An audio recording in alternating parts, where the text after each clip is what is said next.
And I can tell you, every time we hear from a witness, every single witness who've talked to the president, each and every time they have said he has done nothing wrong, he is innocent of any charges.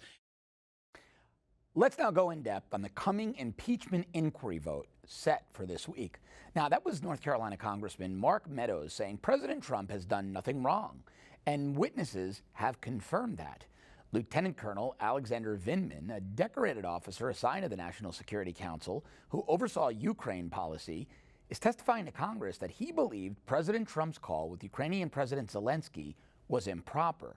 Vindman was on that call and listened in as the president spoke. Vindman says he was startled that the president asked Zelensky to investigate the Bidens. Vindman also claims that he immediately complained to the NSC's top lawyer about the breach of protocol. Now, Vindman is one of several administration officials who have testified before the House Intelligence Committee as part of its impeachment inquiry. President Trump continues to call this process political and baseless. The president tweeted that he'd never heard of this witness, Vindman, and urged people to read the transcript of the call. In addition to Vindman, the House has interviewed the ambassador to Ukraine, Bill Taylor, NSC advisor Fiona Hill, and Trump's ambassador to the European Union, Gordon Sondland. They also interviewed his special envoy, Kurt Volker. But so far, no one has cited or alleged that the president committed any crime or even a quid pro quo. House Speaker Nancy Pelosi, though, still is not pleased. She is going to have a formal vote on the impeachment inquiry this Thursday. Now, that resolution will set the rules for the inquiry and include requests for new document production.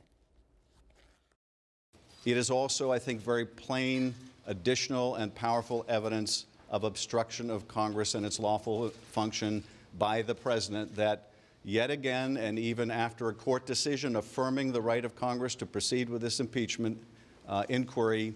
Now, the president continues to get strong support from Republicans and even has famed Harvard law professor Alan Dershowitz, a well-known liberal Democrat, on his side. Professor Dershowitz told Newsmax TV's John Bachman that the impeachment process is not right. He's going to be impeached if he's impeached only because the Democrats have a majority in the House. And he will not be convicted because the Republicans have a majority in the Senate. Unfortunately, this has turned into a partisan campaign, exactly the opposite of what Hamilton called for. Now, the House has reportedly called another current White House official to come and testify. CNN is reporting that the House has called Robert Blair, an assistant to the president and a senior advisor to acting chief of staff Mick Mulvaney. There are still in negotiations as to whether or not he will testify, so it is unknown if he'll appear. You just watched Newsmax TV, America's fastest growing news channel, now in 65 million homes. Get Newsmax TV on all the major cable systems or go to newsmaxtv.com and click on the Find Newsmax tab to locate us. Remember, Newsmax TV, we're real news for real people.